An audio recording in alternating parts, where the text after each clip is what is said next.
Good evening, glory, hallelujah to you. What the heck's your story and what's going through you? Hello, Bass Galaxy. It's Wednesday night. This is the glorified version of a bass fishing talk show, Straight Cast, and I'm your host, Pat Renwick. Hello, Bass Galaxy. Give it up for yourselves. Back.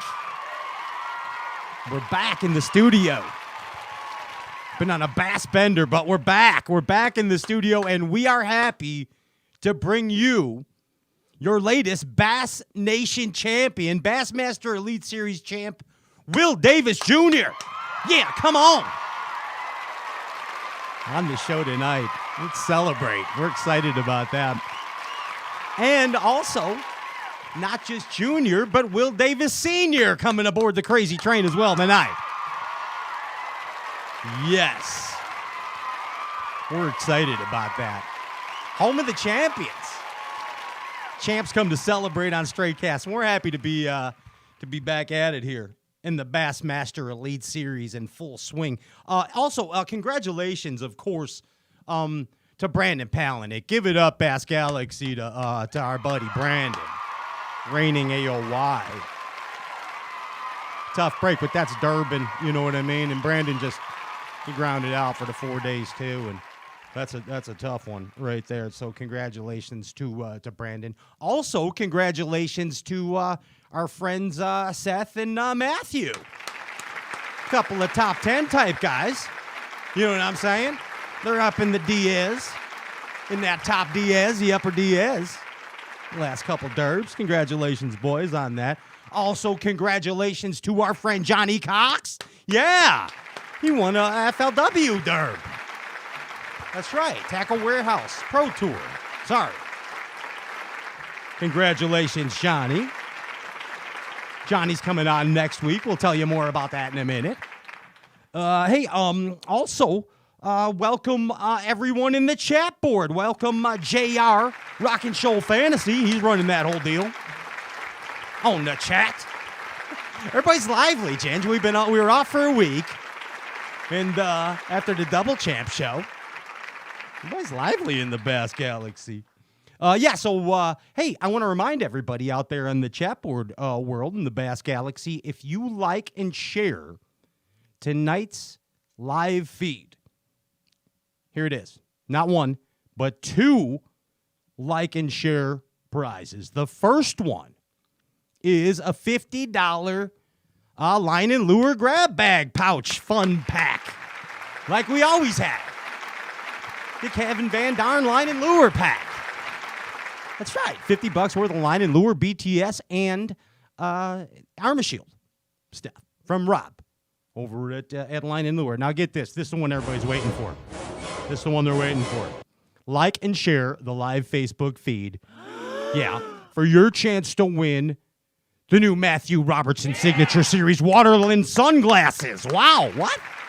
Yeah. The Onum Signature Series Waterland sunglasses. That's it. Like and share the live Facebook feed. Boom, boom, pow. You got a chance to win the Matty glasses. That's it. Hey, they say that he's the best dang producer in the biz. They say that he's red on the head like a producer should be. They also say that it's his birthday coming up. Ladies and gentlemen, give it up for the amazing Andrew Ellenberger. He's a Ginger Ninja. Hey, Pat. Hey, Bass Galaxy. Gingy, happy birthday, bud. Thank you. Happy birthday. Hey, Ginge. Yes? We're usually... Choo, choo, choo. Yeah. Laser salute. We're usually off this time of year. I know. It's not good. We're usually birthday bashing in the Rock City, Detroit. It's yours and Tommy Billings' birthday simultaneously. It's the first time in like 14 years I missed it. So. I know. So, I mean, we're going out smashing. Tommy and I are going out smashing in the next few days. Not in the Rock City. You know what I mean? Not in Detroit. No, I got you. You're welcome to hop aboard. You know that. Yeah. If you need me to call you off your real job, I can do that. Like everybody we call off every week when Foles comes on. We'll get to that later. But, Ginge, happy birthday. Thank and you, Bass Galaxy, give a warm birthday. What do you shout out to? Shout outs are a deal, right, Andy? That's what people do. Shout out to Andy Ellenberger, the Ginger Ninja. It's his birthday. What's the official day, Andy? The 21. 21st. Yeah. So we won't be back till next Wednesday. Yeah. But in advance.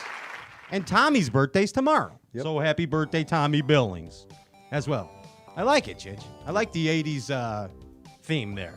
So here's the deal, Ginge. The Southside Bass here have been super wound up. You know what I mean? They've been prowling. And I've been catching them. I've just been smashing them. My hands are hurt. My body aches. I've been doing crazy things in the crest liner to get to fish. And I got to tell you a couple things I'm in love with. Do you mind if I tell you what I'm in love with? Okay. First off, I am in love with the cull shed. Ginge, I got my hands on the 6-inch one. That sounded really weird. But but dude, it's amazing. It's amazing. I just been smashing them everywhere I go. And I can't believe it. I missed this revolution. This swim bait revolution. And I got that cull shad and absolutely smashing them. Another thing, the impulses. They're just keeping me going, Chinch. All dang day.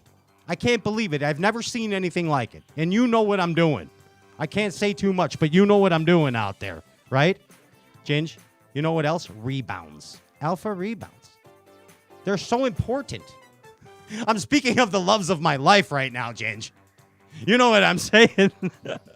And here's the next deal, dude. The Waterlands, man. On the sight deal, those lenses are sweet, bro. They're sweet. And again, like and share the live Facebook feed for your chance to win on them. Waterland sunglasses. All right. Hey, okay. I got to go back now. Okay. Speaking of Berkeley, Colshad, all that other stuff. Johnny Cox, right? And Keith Carson next week coming on the Straight Cash Show for Max Scent Week. It's Max Scent Week. It's kind of like Shark Week, but different. But it's Max Scent Week. And we're going to eat Max Scent. I mean, not us, the bass. Everybody's going to eat Max Scent in the whole bass galaxy. All right. Hey, Ginge, how we doing? Is it about time for that? Is it about time to do things? Do we have our resident... I don't know. We're going to find out. I think it's... Uh-oh. Ladies and gentlemen, here it is. It's time. Uh-oh. There it is, the Whiskey Gypsy and Whiskey Gypsette. Yo, Court, what's up? Not much. How are you doing today? Good. What's up, Foles? Getting ready for BFL. I leave in the morning. Yeah, you're getting in tournament groove, huh? Yeah. Lay low on the whiskey sours. That's all. I had 1.5. I might have one more, and then I'm calling it a night. So. Bass Galaxy, give it up for Courtney and Luke Foley, the Whiskey Gypsy and Whiskey Gypsette. They are the ones that bring you the official brown liquor of bass fishing every Wednesday night here on the Straight Cash Show. And you're at your Foley headquarters tonight. Yeah. I've got a lot of work to do to the boat. I'm not sure what's going on there. It seems like there's some post-spawn fish and some spawning fish, and they're all over. So I'm taking basically everything. You're just going to load the boat up. Giant tackle box. Yeah. Just a big tackle box. That's exactly what it is right now. And where's your BFL, bud? Patoka. Oh, Lord almighty. Yeah, I hate that lake. Freaking hate it. Hey, there's only going to be about 300 boats out there this weekend. That's the nice thing. Yeah. Well, yeah. You know the secret rig, Foley. Don't talk about it, but you know the secret juice. Yeah. I went and got that stuff you told me about. Yeah, it's the juice, Foles. I promise. We're never going to talk about it, but it's the juice, 100%. Hey, well, it's good to see you guys back here on the Straight Cash Show. Yeah. On a Wednesday night. Mm-hmm. Heck yeah. And, I mean, for those that don't know, every Wednesday night, Foley and Courtney come on and they give us the Tin Cup Whiskey word of the week. And when you ever hear the Tin Cup Whiskey word of the week, you take a sip of whatever it may be. It could be a whiskey sour like Foley's got there. It could be a Cafe Con Leche. It could be. Oh, old fashioned. Yeah, I like to call it Old-fashioned, whiskey. So old-fashioned. it's a Shirley Temple, like Foley's drinking, or it could be a straight black coffee. That's what I'm on tonight. If you can't tell. Yeah. Or it could be a straight up tin cup mountain whiskey. You know what I mean? Mm-hmm. Foles, what's the? Yes. Oh yes, of course. When you drink, please drink responsibly. And Foley. What's the tin cup whiskey word of the week this week? Well, with the guests that you have coming on, I understand they make a jig down there that's pretty popular that he threw around a lot. So we're gonna go with jig tonight. A jig. Okay. So whenever you hear the word jig, okay. That's mine. And I even hope you're drinking responsibly after that word. yeah, that's see, Courtney, you know enough now. There's going to be a lot of that. There's shaky We say head jigs jig. a lot around the house. Yeah, there's scrounger jig. There's swim jig. All those were crucial. Sorry, that was Yeah, 4 jigs yeah. in those, and there's a jig in your hand there and jig in your That's 6 times. Hey, keep count. And again, if you need Luke Foley to call you off work tomorrow, he will. That is fine. That is a thing. Yes, his number I'll do will be it. up on the screen flashing. My reception might be spotty on the lake, but It's okay. I'll Blow try him my up. damnedest. Blow him up. It's fine. And again, if you're going to play along tonight, please sip responsibly. And Foley and Courtney, thank you for your support of the entire Bass Galaxy. Thank you to Tin Cup Whiskey for their support of the entire Bass Galaxy, and especially both of you and Tin Cup. Your support that is Straight Cash Show. You guys are awesome. You're like the Bassin couple that come on every week. We like it. We like it. When's Courtney Well, gonna we start like Derbs? being on. When's Courtney gonna start Derbs? She might fish a little bit this next couple of weeks. We're taking a group out to Lake of the Ozarks in a couple weeks, and some of the ladies are fishing, and I think she might. And so yeah. So plus, they live at Lake of the Ozarks. Oh yeah, you know a few spots out there. You know some people. Yeah, You know what I mean? Yeah, I was taught by one of the best out there. So you know some people. So you got to get in some team Derbs. You know what I mean?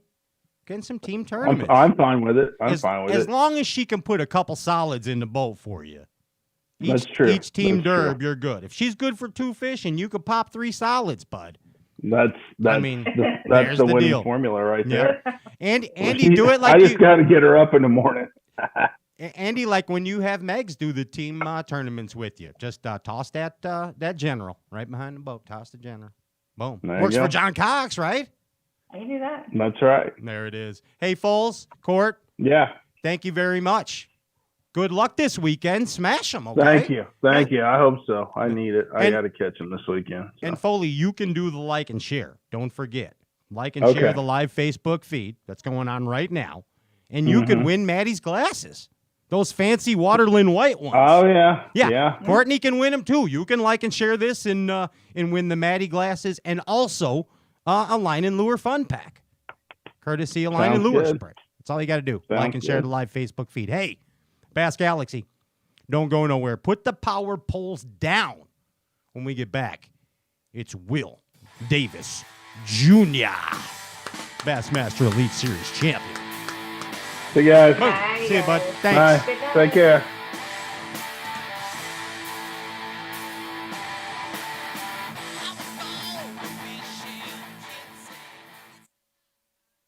There's a moment when you're faced with a challenge, and just solving the problem isn't good enough, even if that means breaking the rules and shredding apart conventional ways of thinking, all in the name of creating something truly remarkable.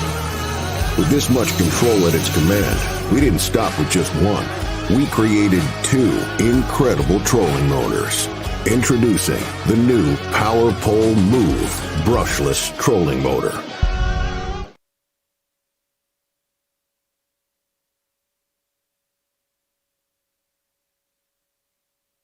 This is the mountain, and this is mountain whiskey. Unspoiled, untamed, forever wild. There's no safety net, no way down. Up here, it's just man, and the mountain, and his tin cup. Tin Cup Whiskey. Mountain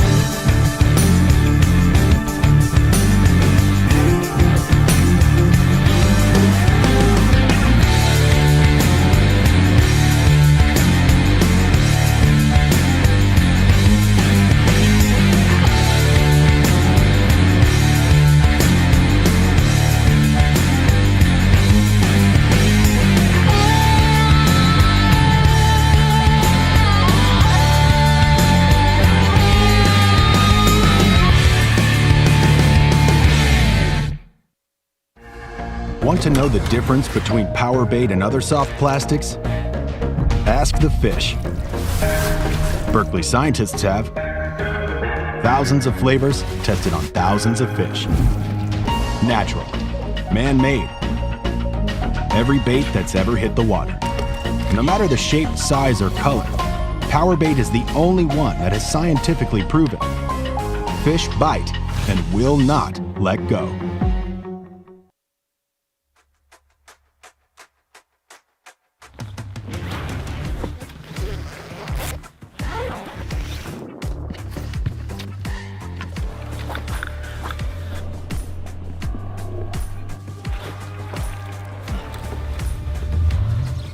Nice, dude. Yeah, buddy.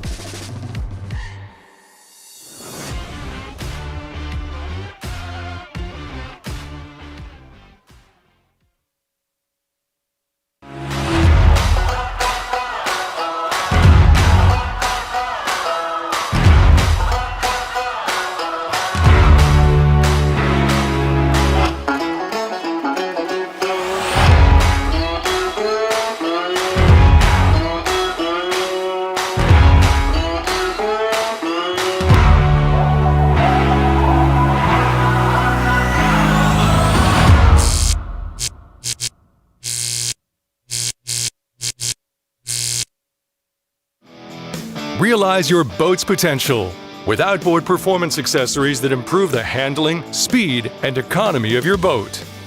Find your perfect accessory from Bob's Machine.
Welcome back, Bass Galaxy. This is the glorified version of a bass fishing talk show. And we're about to bring you Bassmaster Elite Series champion, a rookie champion, in fact, holder of Old Blue. Bass Galaxy, give it up for the one and only Will Davis Jr. Yeah, buddy. I appreciate you, Pat. I appreciate you, champ. Look at you, bud. Welcome to the Stray Cast Show. It's good to see you.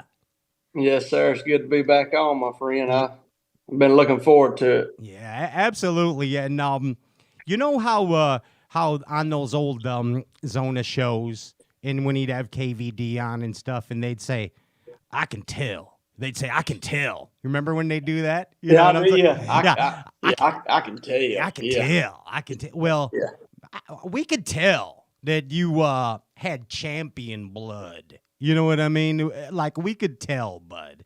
And you did it. Congratulations to you, to Megan, to mom and dad, to your boy, and to the guy that pulled the fish hook out of your hand. Congratulations to everybody, bud. Congratulations. That's right. You know what I'm saying?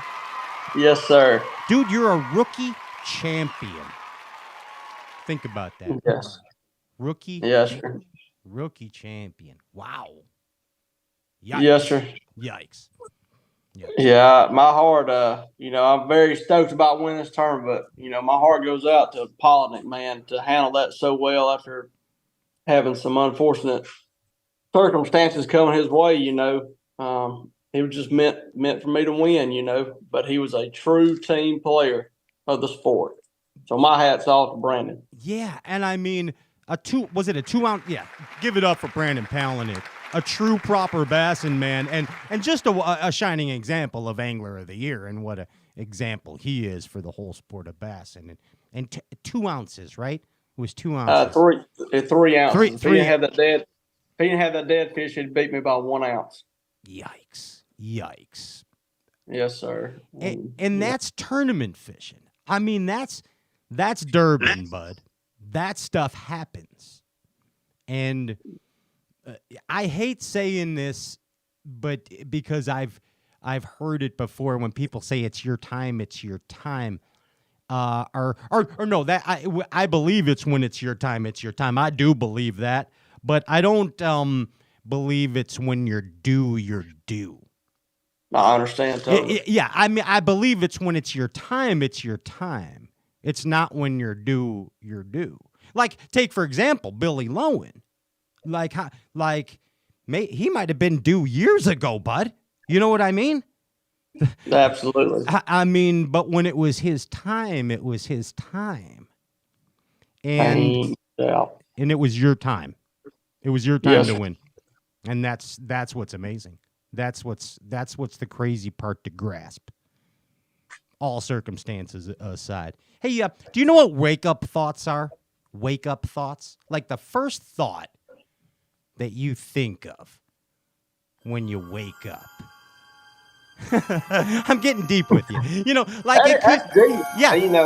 That's real deep. Well, here's what I'm saying, because it's based on what's going on in your life. Wake-up thoughts. It could be like lately I've been waking up thinking about a crazy fishing spot. You know what I mean?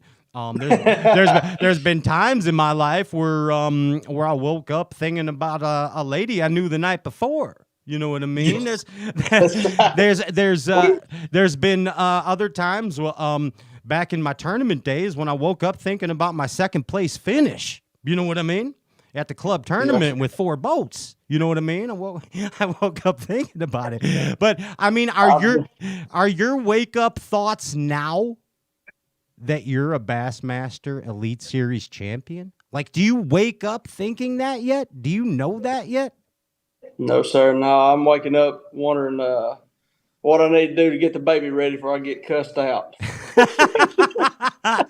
So the first thing when you wake up, your wake up thoughts are, what's the baby doing? That's right. That's right.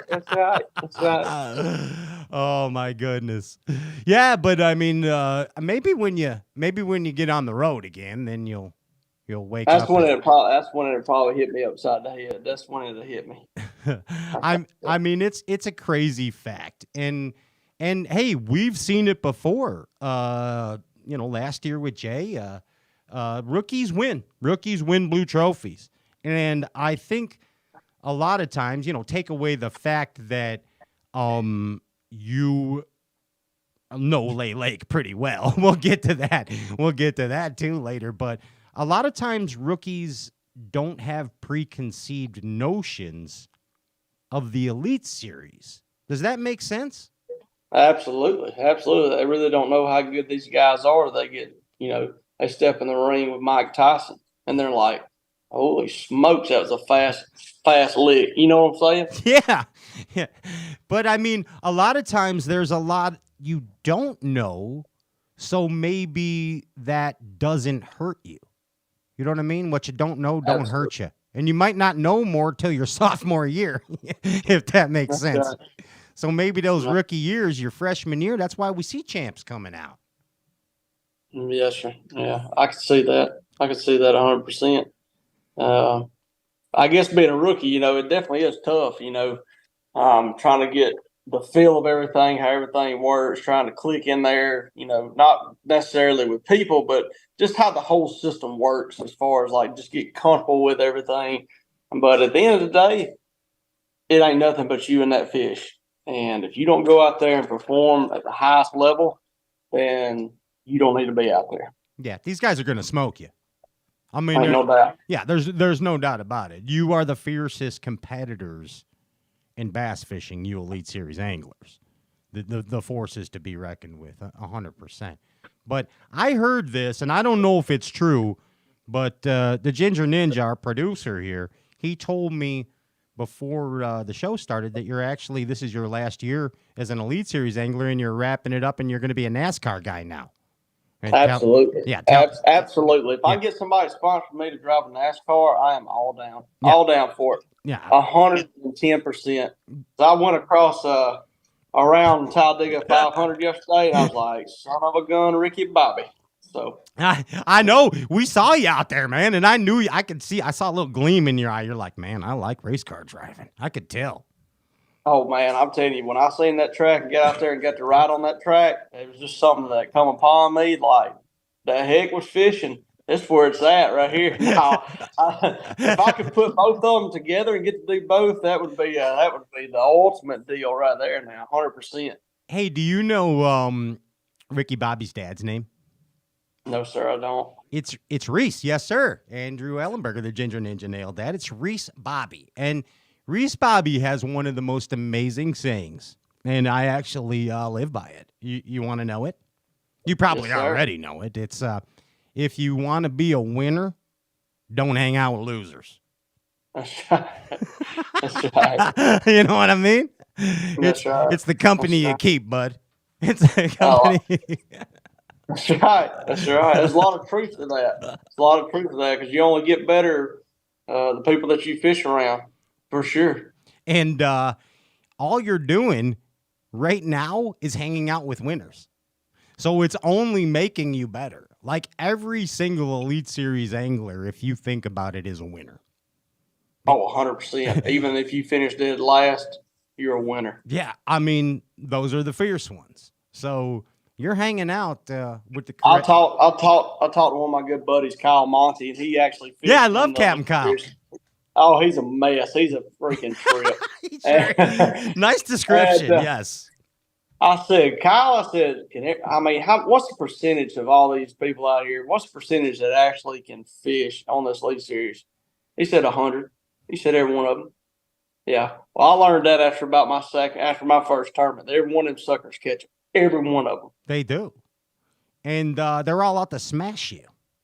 They might. Oh, they're there. Yeah, yeah. It's all friendly and everything, in the parking lot and everything else, and at the, right. When you guys are all getting ready in the morning, everybody's all honky dory. But absolutely, yeah. How's your coffee? How's that? Yeah, but when you're out there, yeah, they're after you. They're after you, bud.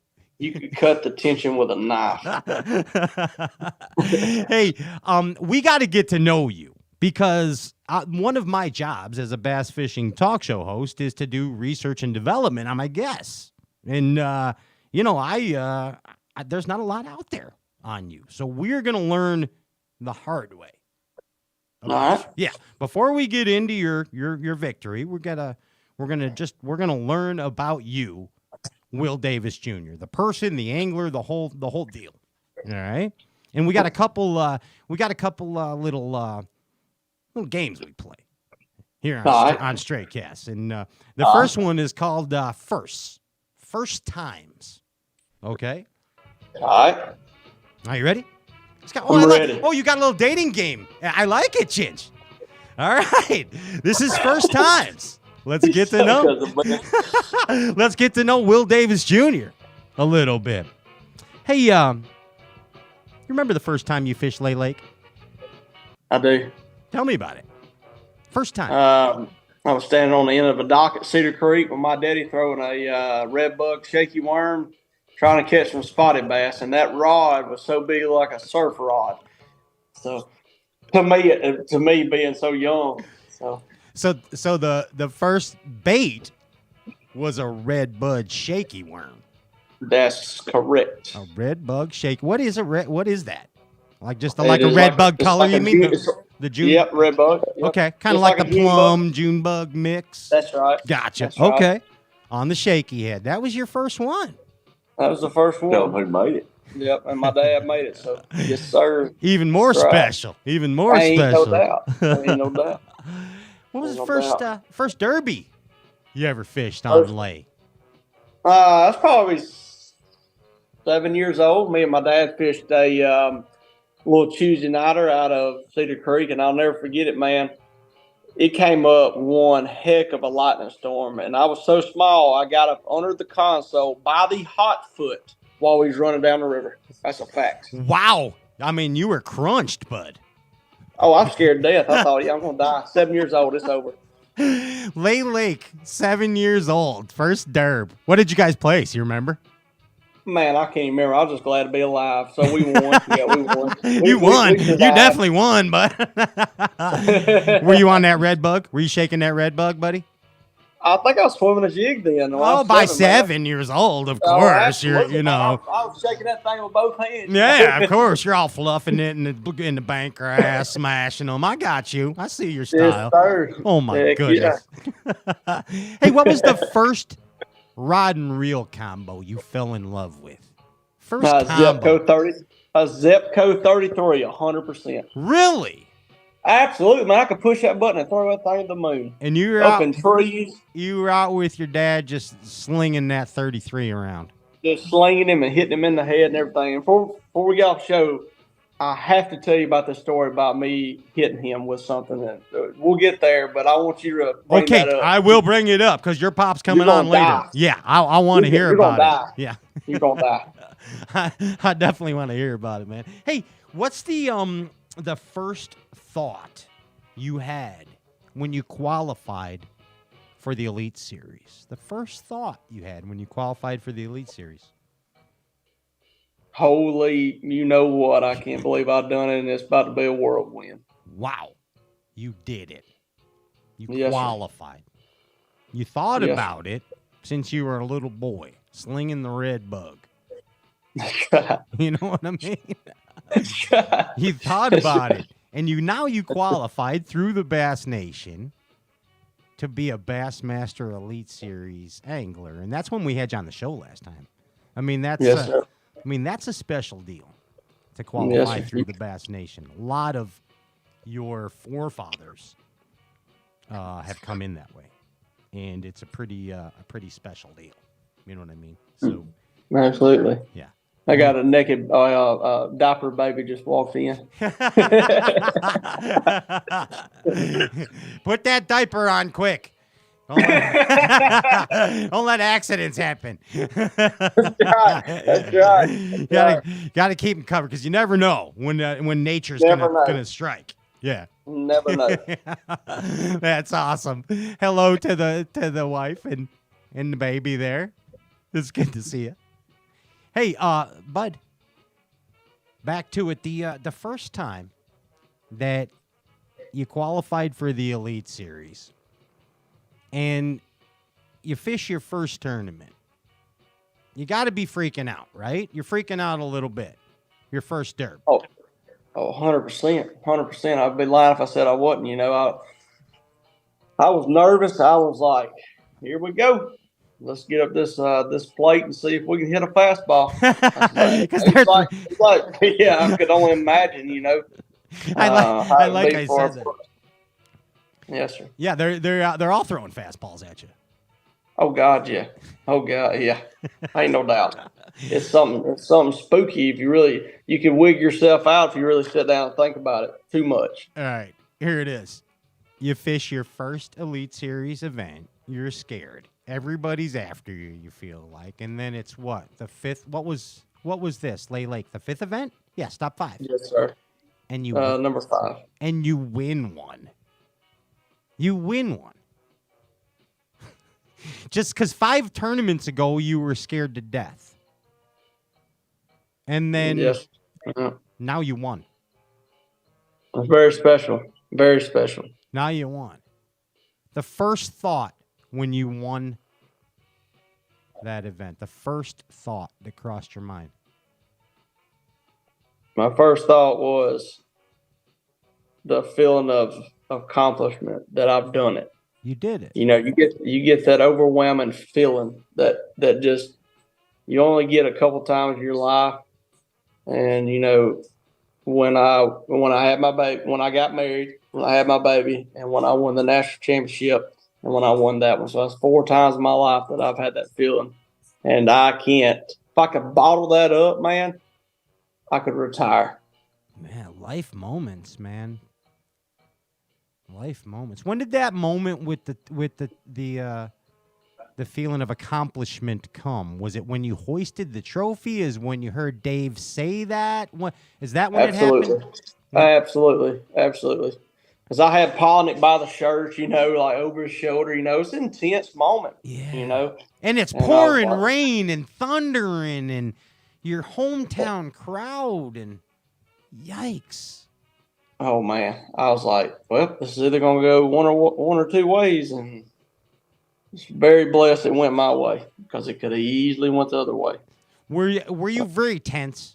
Like at that moment when you were weighing in, were you extremely? Is tense a correct word to describe your? Oh, feelings? absolutely, yeah. If you go look at the picture, I had Polnick about to rip his jersey off with my hand, so I was intense, man. It's like bite this stick, Will.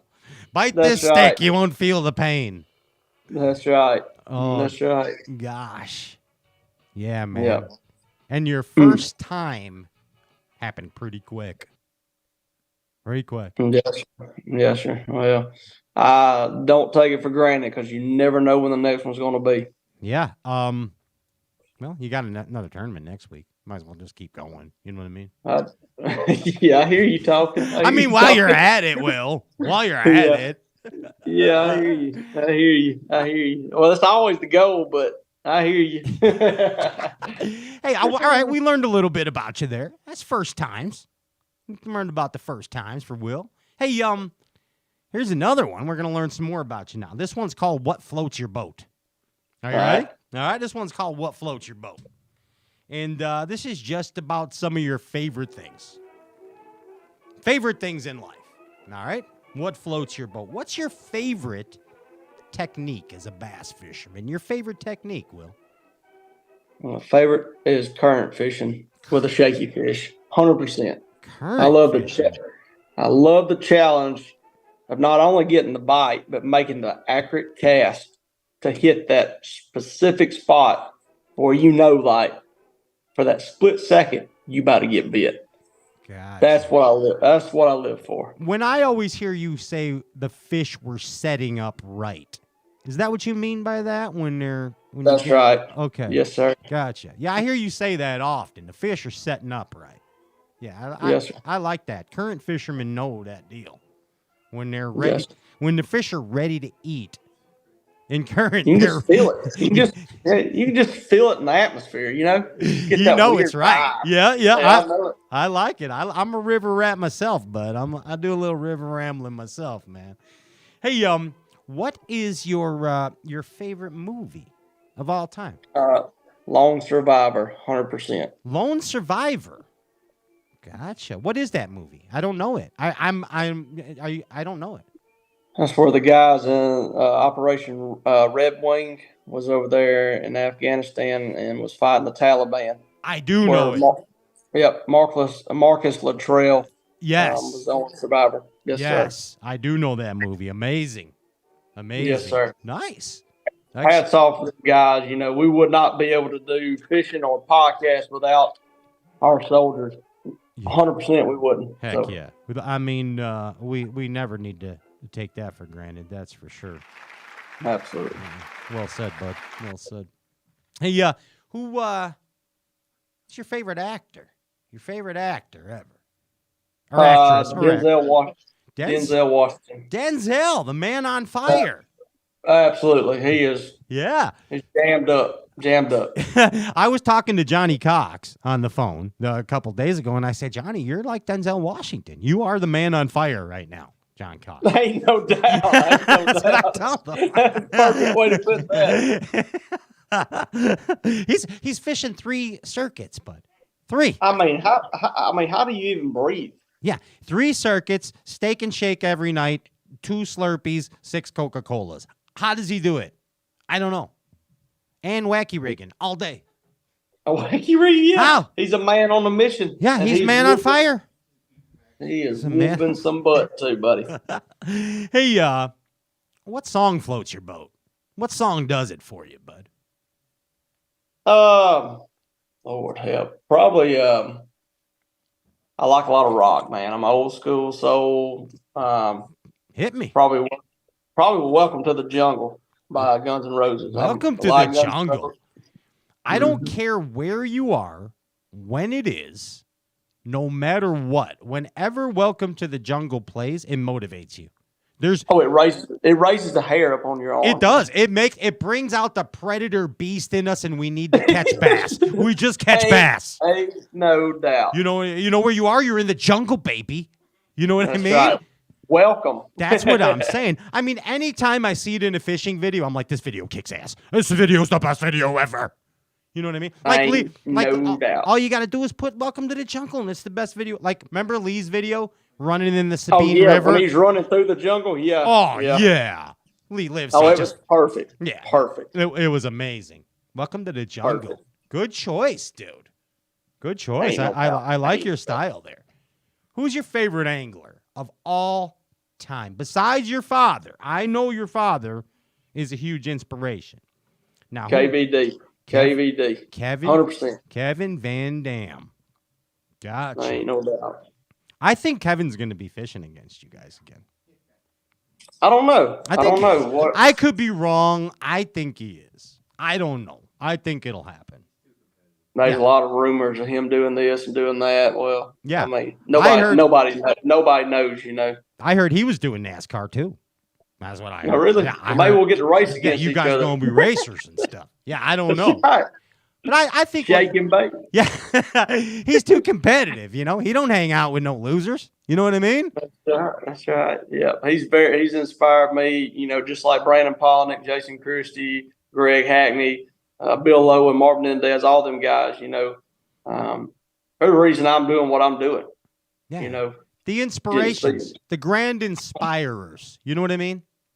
100%. Yeah, the guys that through bass history we've watched. No matter how old you are, your own personal bass history. Everybody that you just mentioned, everybody pretty much has had their eyes on them and read their file. You know what I mean? 100%. Yeah. 100%. Oh, them guys, they know what's up. I mean, they're legends. I want the old KVD back. I want the badass KVD slinging 1.5s, ripping sexy shad, red eye shads. I want all that. I want them offshore yelling at Ike and Ellie. I want all that. You know what I mean? Absolutely. I do. I'm not going to lie. I want it. I want it, man. Absolutely. Hey, what's your guilty pleasure, bud? Like in life, what's your guilty pleasure? Just like something you're doing, you know you shouldn't be doing it, but you're doing it. Like it could be some sort of food. It could be a hobby. It could be that would be Copenhagen on wintergreen. Oh my goodness gracious. Me oh my. Yep. Dude, Copenhagen is a weird animal. And I can tell you right now, if anybody's watching this show, don't never start it. It's a bad habit. It's cost me a lot of money, and I can't fish without it. Dude, well, yes, you can. Let me tell everybody right now, you can. I'm just a talk show host, but I fish all the time. And it's Copenhagen. I was on the regular Copenhagen. I mean, the straight snuff. You know what I'm saying? That's right. Yeah, and I mean in large quantities. And I loved it. I mean, I still even think, like, I'll hang out with Larry Nixon sometime, and I'll be like, man, I want some of that Cope, General. You know what I mean? But because that's so weird you said that. That's so weird you said that. Because I had something going on with my lower unit the other day. Hats off to Mercury. They put me a brand new lower unit on first day of the tournament. Mercury. After the weigh-in. Mercury play of the day. That's right. Yeah. That's right. Larry Nixon pulls up there. He's like, what kind of swim jig are you catching them on? And he's got this big chawi, and I'm like, yes, you are my man. Absolutely. Absolutely. So here's the point. I've given up a lot of things in my life, Will Davis Jr. Okay, a lot of nasty habits. You know what I mean? I still got a few nasty habits, and one of them I think is bass fishing sometimes. But here's the thing: I don't remember how many years ago it was. I think 4 years ago. It was right after the Ronnie Moore show, and I never chewed when I was on the air during this show. And after the show, I reached in my pocket and I was like, "Dang it, I'm out of Copenhagen," and something just happened. And I didn't go get a can. And I just never chewed again. And I don't know why. I don't know why. Believe me, I've tried to quit. I've like, this is my last can. Dun, dun, dun, dun, dun. I am not. Yes, Lord, I am not chewing anymore. This burn in my lip is normal. But anyway, hey, I believe me, I think like I still want to chew, and like I don't know why I quit. That's the whole thing. Awesome. I think it was Ronnie Moore. Like somehow Ronnie Moore did some voodoo medicine. Well, he needs woman to pray thing. really. He needs to grab me and pray extra hard for me because I keep 2 rolls in my boat in case something happens. But 2 rolls. One of my besties is Seth Fighter, and he has like 75 cartons of cigarettes in his truck. Oh, and it's like first time that's another story. First time I ever met him, we was at Okeechobee about to do the briefing deal. I'm like, holy crap, there's Seth Fighter. He's got this. I'm talking about just dangling. What's up, bud? You know, and I'm like, man, you're my man too. Because my dad had bladder cancer. He smoked for 30 years, and he's been quit for 10 years now. Wow. And that's how my dad did. He used to have this big mustache, just like Fighter. That thing be dangling out, and ashes be halfway up it, just hanging on by a thread, you know. Just little singe marks at the end. That's pretty badass. Yeah. I knew I liked your dad. All right, man. So your guilty pleasure is Copenhagen. Yeah. That's good. You're open to see. We're getting to know about you. That's what the whole point of this deal is. Like, that's the whole deal. We got to know the Bassmaster Elite Series anglers. And one thing we really need to know about you, Elite Series anglers, is, well, we already know you're all sneaky. You're all sneaky, every one of you. This is called sneak. You're going to give up the sneaks. Are you ready? You got to tell the truth, the whole truth, and nothing but the truth, Will Davis Jr. Are you ready? I hear you. All right. Gotcha. Give up the dirt. The dirt on swim jigs. Give me a sneak on swim jigs. You got to trim your weed guards. Whoa. Talk to me, sir. Talk to me. Oh, yes, sir. Because most time they get it this time of year for sure, they're already full on the shad. So they're not going to be just real aggressive with it. They're just going to go up there and mouth it. So you got to be ready to pop the old noggin when they come up there and bump it. Okay, what's your method for trimming the weed guard? Is it just a straight cut? Just put it at an angle like that, cut up about right there. You want to leave a couple strands, by the point of the hook, and then it just tapers back up to the head.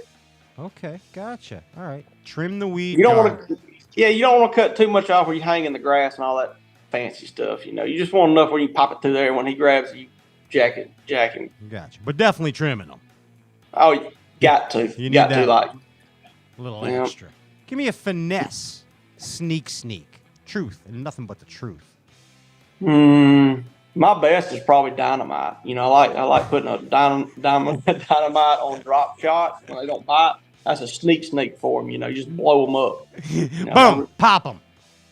Ain't no doubt. No, I really don't have one on that. I'm just put the worm on there. If he bites it, he's gonna bite it. If he don't, then oh well. Red bug finesse on the on the Shaky. Davis Bay Company shaky head. Shaky head. Yeah. Little wheels. That's my that's my sneak. It's the little wheel shaky head. The little wheel shaky head. Yes, sir. Because it's got a collar on there that when you put that worm on there, it will not slide down. You'll break the worm in half. So I don't lose hardly no fish on the shaky head. Okay. Well, that's a sneak because everybody's always getting their worm pulled down. You know what I mean? Absolutely. So there's the little wheel shaky head. Bad dude. Available now from Davis Bait Company while supplies last. Like how I did that? See that? I like that. That was my announcer voice. How much you charge an hour? Dude, it's for champs, it's free. For All right, champions, well, yeah. it's free on Straightcast. Hey, give me a. You mentioned it earlier. Give me a sneak about current. A sneak about current fishing. Whew. The sneak about current fishing? Yeah. Is many years of doing it on that particular body of water. That's the sneak about it. You just can't go up these places and think, oh, yes, current, let's catch them. No, it don't work that way. So you have to look for key boulders. You have to look for perfect size eddies that's around these boulders. You have to spend a lot of time focusing on the actual rocks, size of rocks, the amount of CFS, which means the current flow, what boulder they sit behind as far as how fast the currents go or how less the current is. There's a lot of factors go into current fishing. It's just like a tidal place. Interesting. So the velocity of the current dictates the size of the rocks that the fish hang around. Yep. Interesting, Sneak. Yeah. Does that pertain to any cover? Like, do you find, or is it just rocks? Like, could it be they'll be on certain other types of cover in the current? Like, let's say there's a giant log jam. Absolutely. Yeah, you don't want a log coming straight at you. All right? You want a log that's always going parallel downriver because they can sneak in behind that log closest to the bank.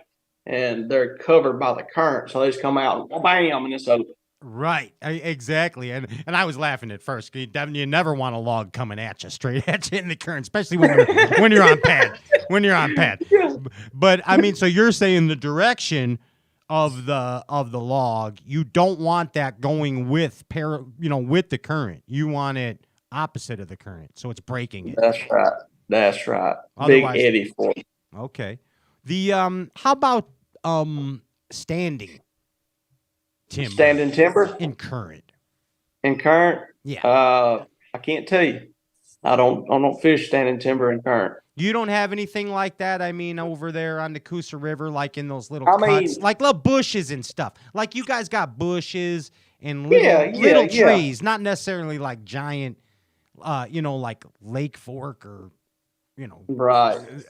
Texoma, Toledo Bend trees. But I've been over in that Coosa area. You guys got some bushes in the water. Do the spots get in that stuff? They don't like getting in the bushes. They like getting in cuts in between the bushes. In between it? Yeah, like if you got like a little indention in the bank where clearing is, that's where they'll be. Gotcha. Why are those Coosa River spots so mean? Is it just the current, or is it what's going on with them? They're ferocious. Yeah, they're crazy. They're crazy. They're all crackheads, 100%. Just all cracked I don't know that now. No, they some fat ones now. So they on something else now. Yeah. But I mean, most of the time they're just long and skinny, and I mean, like just ornery. You know what I mean? They are. Yeah, they're ready to. I mean, they come out swinging with everything. But I'll tell you what. After that national championship at Pickwick, I've caught a few spotted bass in my day. There's nothing compares to a big smallmouth at Pickwick Dam with that daggum in that current because their tails are big and wide. You know, where a spotted bass is like forked. So, I mean, last day of national championship when I caught that 5.5 or whatever, dude, I thought I had a drum. I was about ready to break it off. I remember you saying that. That, man. You were like, "What is this?" I don't know until it come up and jump. So you went all saltwater sportsman for a minute and started torquing on the thing, and you're like, "Oh, wait a minute! I need this one." I know. Yes, sir. Give me a sneak that works on every river every time.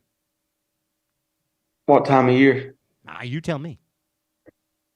I don't like fishing rivers in the winter. Okay, well, let's leave winter out. Give me a sneak that works on the river in the summer. Every Every river. I shaky worm a lot, but I like drifting a jig a lot. Drifted a Casting up- jig. Drifting a jig or washing a jig, as some people call it. Yeah, it's Throw like it up, throw it up. stitching, like the salmon That's right. people would call it. You're stitching it. Yeah. Yep. You- Throw it up there and just let the current do its work. And next thing you know, it's like, bang, Don't. there you go. What's the perfect jig for that? Probably a Davis Bay Company. We make a jig called a rock crawler. Okay. Yep.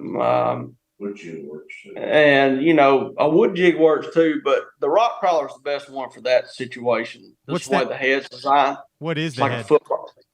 The head is kind of narrow, like a football head looking deal. And it's arched up the way the line tie is. So you don't have to worry about it cutting the line, fraying it, or nothing like that. So I feel more comfortable with it washing it in them rocks. So yeah, 1/2 ounce, 3/4, just core. And we even make an ounce on that too. So probably 3/4 my go-to. Yeah.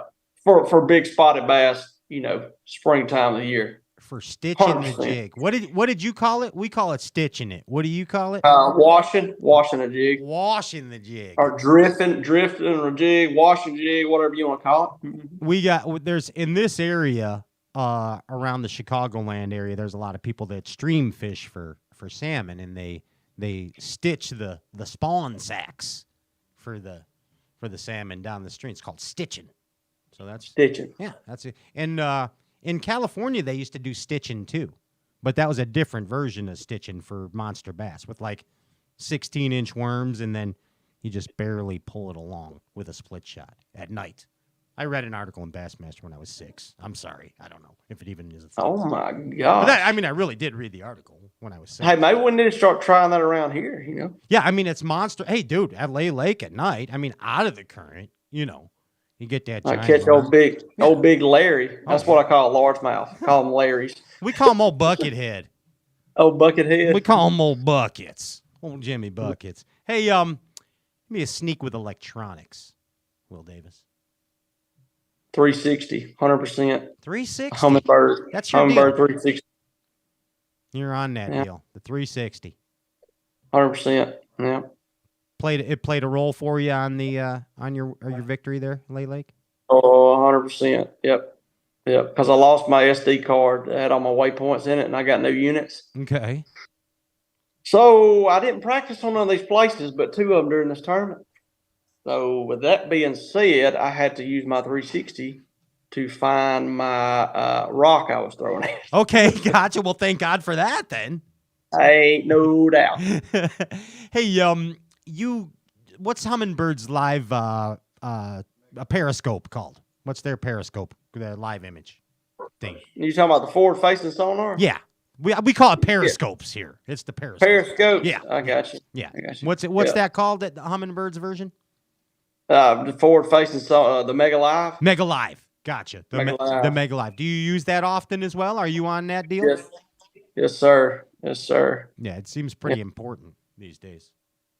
Ain't no doubt. Yeah, if you don't adapt to your surroundings, and I mean like technology, you will be left in the dust in this sport with these caliber of guys. Because you got that one rookie that's running like 5 of them. or something like that. And I'm like, dude, I can't even hardly read mine. You mean one. Vegeta? Yeah. Yeah, Vegeta's like running 18 graphs. It's amazing. I can't. And he has a vintage Miss Pac-Man game on the deck on one of the graphs. That's really cool. Actually. Yeah, he's good. He's good at what he does. Well, I know talented. You're on the technology. The clip that we had on Instagram, it even showed you using all types of technology at once. You dipped your rod in the water to see how deep it was. Then you checked your forward-facing sonar. Then you made a cast with your swim jig, and then you boat flipped a 4-pounder. It was awesome. It was all kinds of technology and science and old school melting into one deal. It's just weird how that happened. I mean, I done that at the perfect time. I stuck my rod in there and reeled up, threw it right over and caught a 4-pounder. It was amazing. And we cut it with Sweet Home Alabama too. So it was like you said, they go 1, 2, and you go 3 feet, and then it goes down, down, down, down, down, down, down. We loved it. Oh, you done that perfect, man. Hey, let's talk about your tournament stats as a rookie. Are you ready? Yes, sir. Let's talk about some stats here. And we talked about Ronnie Moore earlier. He's the stat guy. I mean, we got to probe him all the time and probe him hard for stats. And he usually gives it up. He usually submits. And we got some cool stats for you from Ronnie Moore and the Ginger Ninja. Are you ready for this? Yes, sir. Are you ready? I'm ready. Okay. Now, this is pretty crazy. Now, do you know how many Bass Nation events you've actually fished? By around here and on the other deal? No, just Bassmaster events. Not necessarily Elite Series, but Opens and Elites. Let's just say Opens and Elites. I think I fished 10, and I did not get a check in the first one. I bombed the first one I ever fished at the Harris Chain. We got you at 9. We got you at 9 events, and you've cashed in 8 of them. All right, which is not too bad. All right, you're a rookie. That's real good. Okay, so get this now. Now get this. So you, in your 9 events, have caught 331 pounds of bass. 331 pounds. What do you think of that? You catch them better. Yeah, okay, I like your attitude. Now get this. You just got a nice little check. Got a nice little check there from the Bassmasters. The mic. For $100K. Thank you, Ginge. Thank you. And your total winnings are $149,013. Okay, for 9 events, Will. 9 events. Now get this. Ninja? Yo. You got some statistics? I do. For us here. Now get this. Each tournament you fish. So. You're smashing. Here you go. Ginge will tell you. So per pound that you're catching. So each pound of fish that you're catching is $450.19 per pound. Wait, so each bass that he catches, each pound of bass averages how much? $450.19. So $450 a pound, bud. That's KVD numbers. That is Kevin Van Darn numbers. Yeah. Wow. So keep that up. Holy cow. So a 4-pounder, we're at like 18 hundo. Yeah, so keep that pace. Whoa. And then per derb, you're at 16,557. 16,000 a So not derb. too shabby. Way better than the club days, Will. Way better. 16. I'm very, very, very blessed, man. Very, very fortunate. Very fortunate. Because we talked earlier, man, you never know when your next win's going to be. So you better cherish it. And these guys, they're so good, man. They'll put you in your place if you let them. Yeah. Promise you. Yeah, they really will. You know, somebody else who's put you in your place a lot of times is your dad. Where's your pa at? Is he around there? Where's Senior? He is laying on the couch with the dog right now. He's trying to get it. Hey, Senior, come on down to the Stray Cast Show, would you? Hey, Pat. How are you? Very good. Ladies and gentlemen, Bass Galaxy, give it up for the man that helped spawn this Bassmaster Elite Series champion. It's Will Davis, Senior, right there. Come on with it, Pat. Good to see you, bud. Hey, I know where some of your genes are. They're in this town here. Oh, yeah? You got a buddy. My doppelganger lives. Yeah, Gary Pullins. You're like a twin. We got to get together and go bassing, me and Gary. You and old Gary. Yeah, we could confuse people in town, couldn't we? I mean, I'm telling you what, this Gary Pullins, when I was in high school, standing outside washing my boat. All right, I had a little high school tournament coming up. This son going down, he's 50-something years old, pops a wheelie on a dirt bike down the main drag now. Downtown Silicon, going about 50 miles per hour, all right? Willie's a badass, man. I like that dude. I like that dude, man. Well, I got me a Schwinn Mag Scrambler. I don't got no dirt bike, but I just a regular old, I got to pedal it. But I can still do wheelies. Hey, Pat, we live on a big hill, so, I mean, you really don't even have to pedal it where we're at. I get plenty of momentum, huh, Senior? Yes, sir. Hey, sir. welcome to the Straight Cast Show, bud. You got to be Pat, proud I of that. appreciate you guys having us on, man. Man, we're happy you're here, and we're really happy that we get to experience the thrill of victory right along with you guys. You got to be proud of that, boy. Oh man, it's I can't really describe how proud I am of him. We've been hunting and fishing and shotgun sports. We've done a little bit of everything, but you know, we've always been best friends. So he makes me look good, Pat, for sure. That's awesome, man. I mean, you guys, I heard Junior say that you guys have won over $300,000 together in team derps. I don't know. I didn't get my part of that. But, you know. Oh, he's full of it. He's so full of it. But you're a force to be probably reckoned got with. 500,000 in it to win 300. How about that? Well, typical Durbin. We know that. We know that. You know, boys. people. I learned this a long time ago from my friend Lee Sisson.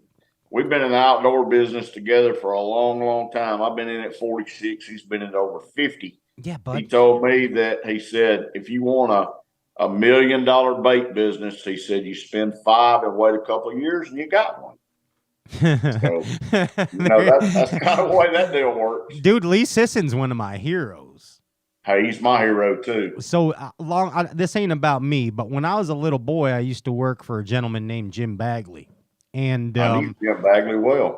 Yeah, and over there in Winter Haven, and Wayne Davis would fly the family down to see Jim Bagley and hang out there in the factory, and whenever I'd do that, Jim would call Mr. Sisson into the office, and Mr. Bagley would say, "Take Patrick out there, Lee, and show him some good bait." And Lee Sisson would personally bring me along the aisles and give me bait at the Bagley Bait Company, dude. Like that dude. That's huge, man. Dude, I mean, I can't, that's etched in my brain. It's amazing.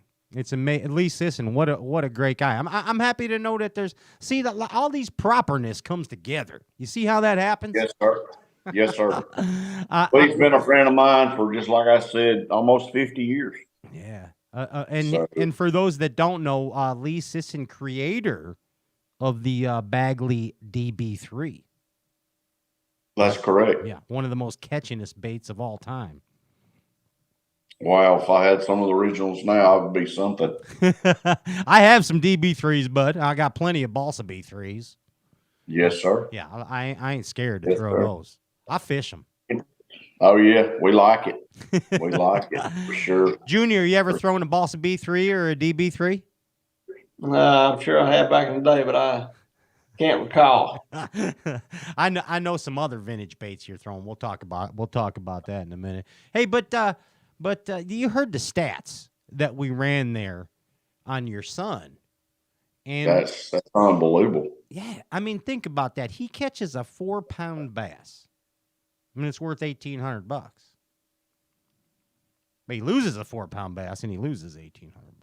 Yeah, we watched him do that too this Yeah. weekend. He's trying to catch too many at one time, Pat. One fish at a time, son. Right? Yeah, we're working on that, Pat. I take them however I can get them. So, Senior, you are obviously, this is just an obvious statement here, your son's biggest fan. You're your son's no doubt. You're your son's bar none. Your son's biggest fan. And usually when we have Bassmaster Elite Series champions on the show, we let them talk about their Elite Series victory and how they did it. And it's called Bassin' Victory in a nutshell. But this time, get this. Junior, he can talk a little bit about it. He can butt in. But you, Senior, get to give the breakdown of your son's victory. And I'm going to lead you along. But are you down for that?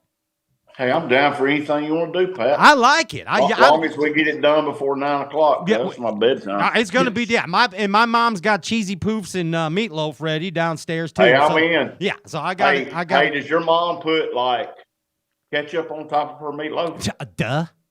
Duh. I'm trying to get my wife to do that. She doesn't. And bakes Lord it. have mercy. And all bakes the ketchup, all baked up. That's Oh, it's right, so baked good. up. So Yeah. good. It's awesome. It's all crusty. Yes, sir. Yeah. Absolutely. You know I'm a meatloaf guy. I knew I liked you, bud. Yes, sir. Yes, sir, Mr. Pat. The president of Davis Bake Company is a meatloaf kind of guy. Go figure. Ain't no doubt. Go Cold figure. Or hot. Cold or hot. You ever ate a meatloaf sandwich? Are you kidding me? And meatloaf Sammy all sliced thin cold with a little bit of raw onion Cold. on it? Talk to me. Just a little bit. Just Talk a to little me. bit. Talk to me. That's right. Hey, I could have one in both. I could have one in both hands. Let's do a cooking show, me and you. You want to do it? Hey, I'm in. Yeah. Let's do an Yeah. eating show. I do better at that. I'm so good at eating too. Me too. I have to run every day, or I'd just be big as a house. Hey, Yeah, well, I'm that guy that's big as the house. Let's I play- can't run. let's talk about your son's victory. Enough about I'm us. You know what I mean? This is we're taking Yes, over sir. the show here. Yes, sir. This is a little stray cast deal we do, and it's called Victory in a Nutshell. And I'm going to give you Yes. some keywords or phrases, and you talk about how it pertains to your son's victory. Okay? Okay, You I'm ready? in. You ready, Senior? You ready, Ginge? Well, welcome to Stray Casts. Victory in a Nutshell. Lake Victory. I'm already losing it. I'm sorry, boys. Will Davis Jr. will not be giving the victory in a nutshell, but it is Will Davis Sr. giving his son's victory in a nutshell. Practice. History or not history? Will Davis Sr. Practice. Both. Tell us about it. I know that he had a practice that he went and looked at what he had found over the years as far as shad spawns. He never really got around the other areas that he knew where they should be. So that was kind of played off of history. So I guess you could say he had a little bit of both in practice. I like your answer. Junior, you agree with all that? Anything you need to interject or add on? No, 100%. 100%. I only checked 3 places in practice Okay. and never made a cast on it. All right. I like it. I like it. Do you know, does your son, let me put it this way.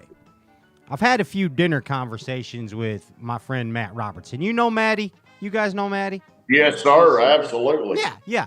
On him. Matt Robertson on him. And he tells me all the time, he says, Patty, I could draw Kentucky Lake on my hand. I could draw a topographical map of Kentucky Lake. Blind, not even looking, whatever that means. Could you do that? Could your son do that with Lay Lake? Not the whole lake. Absolutely not. But the below the dam part? Yes, sir. He's kind of like the one that invented that. So you kind of know your way around below the dam. Well, we over the years, Pat, we've spent so much money in boat parks getting below that dam. I mean, if there was not a trail there, there is a trail now. So we've moved a lot of big rocks in our time up there with the lower units for sure. And I also heard you boys say that below the Logan Martin Dam, boulders seem to move on their own. Yes, sir, they do move. Anytime you have floodgates come open, it will roll those boulders around.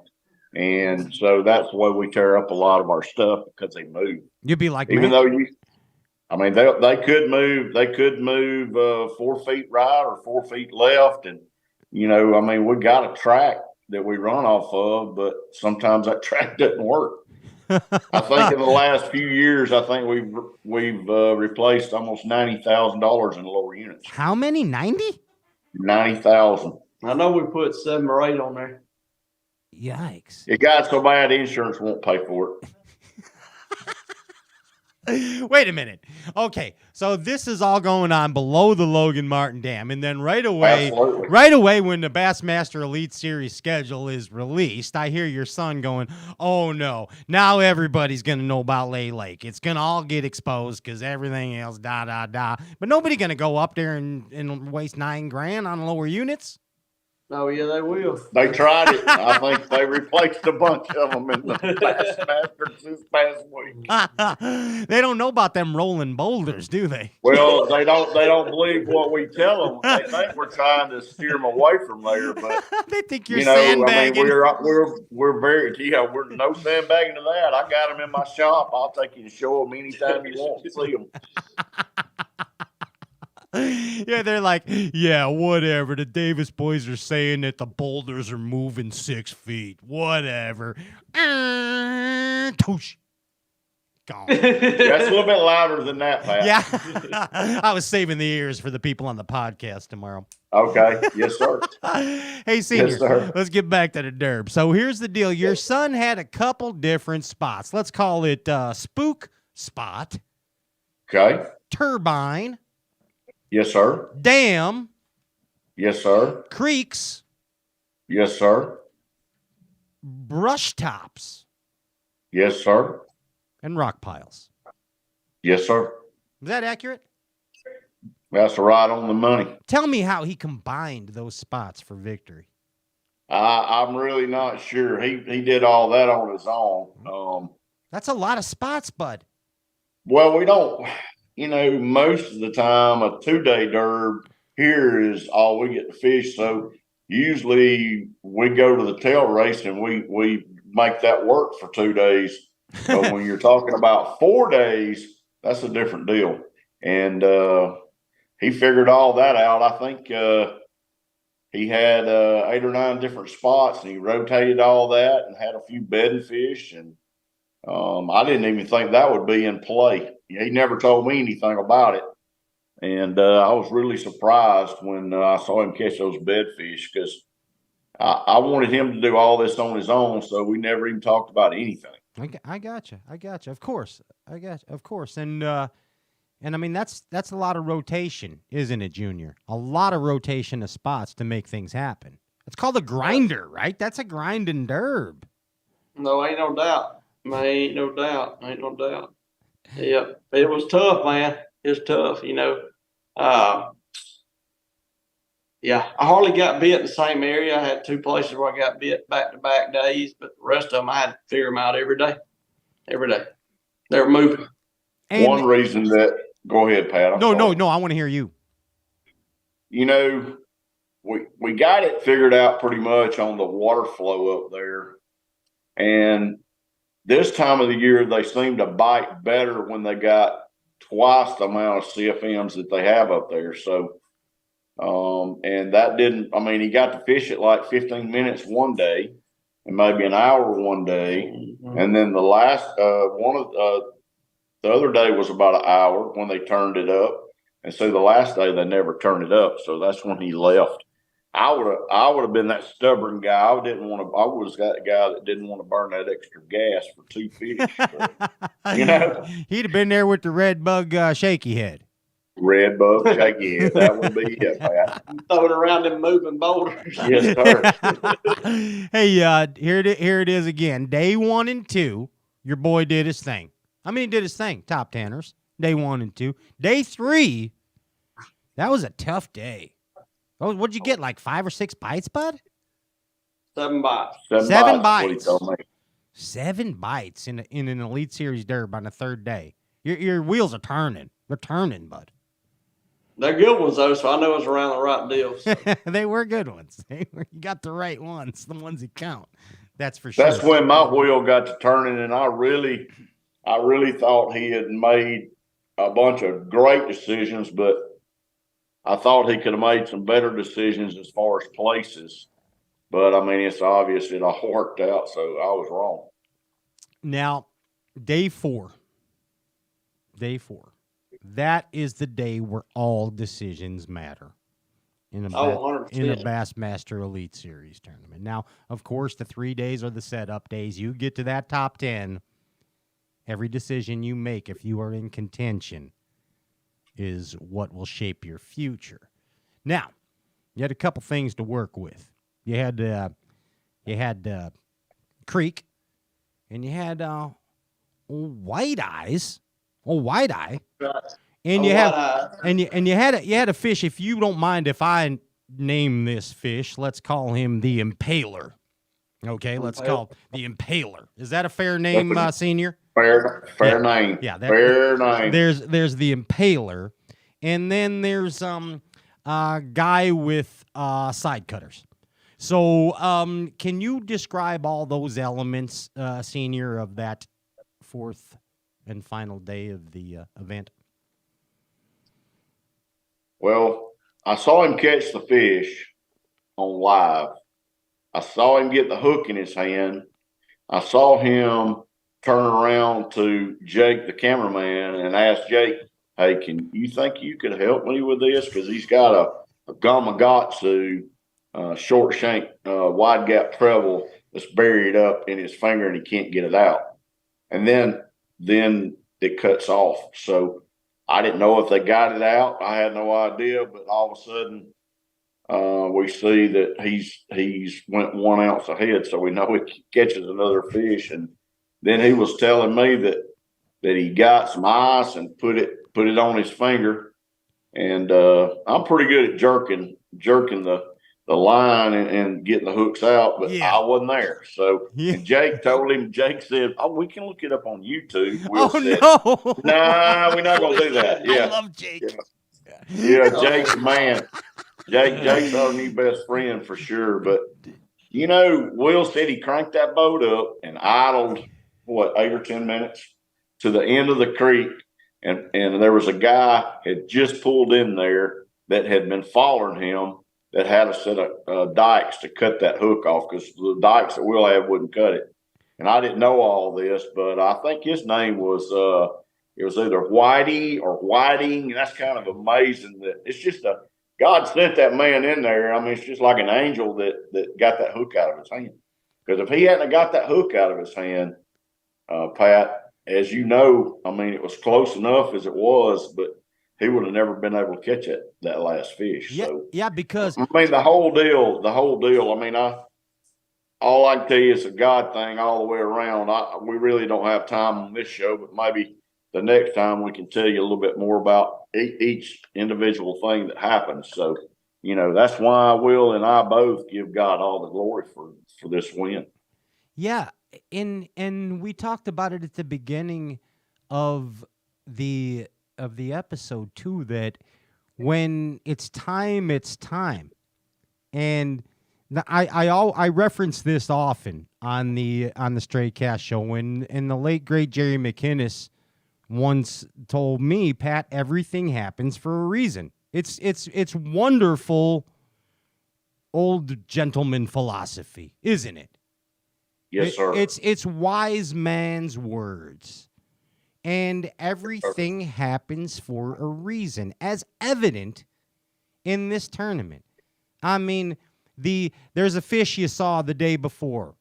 And Menendez told you. He said, "Oh, I saw that fish up in the creek." Didn't he say something? I seen it Tuesday, 5 days before I caught her. Okay.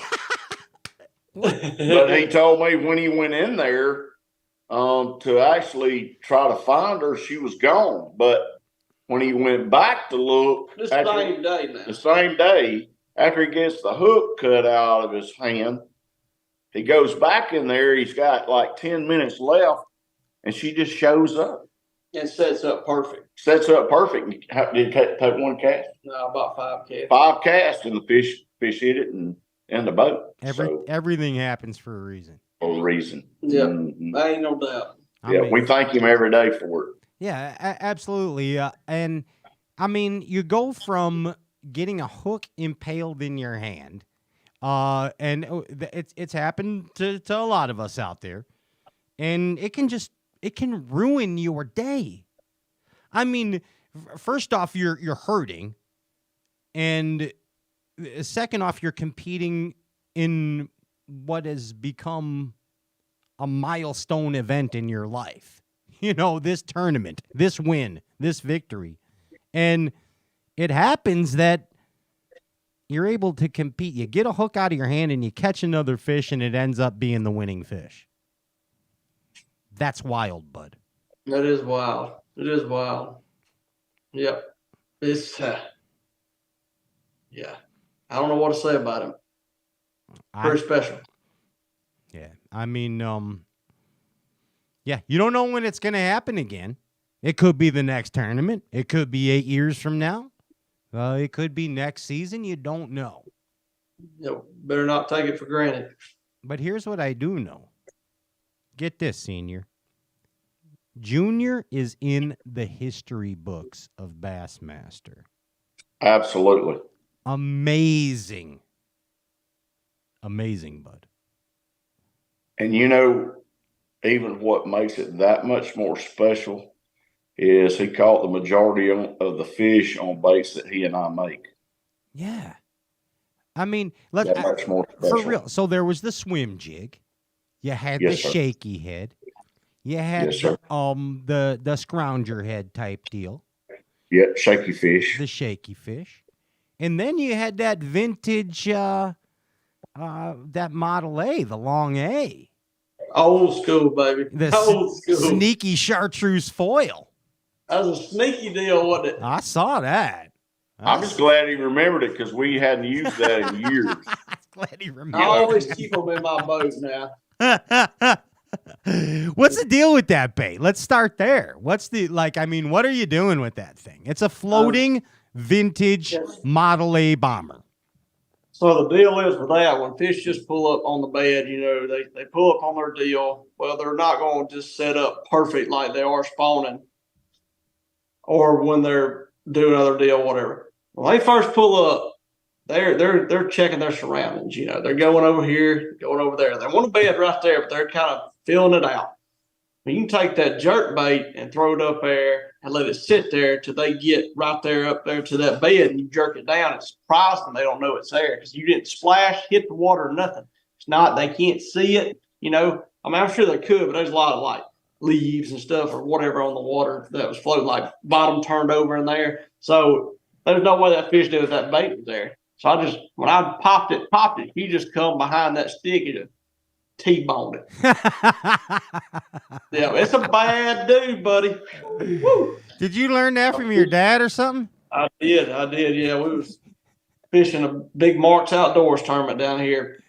It was back in 2005, I believe. Well, if you or if you caught a bass that weighed 7 pounds even, it was $25,000. All right. Wow. That's what they gave you. 500 boats. So we get out there and we have one about 7 pounds on the bed and we fish for this song. And I swear it felt like 20 hours. I'm young, I'm like, come on, man. She ain't going to bite, and very impatient at that age. If I was 7, I was 12 years old.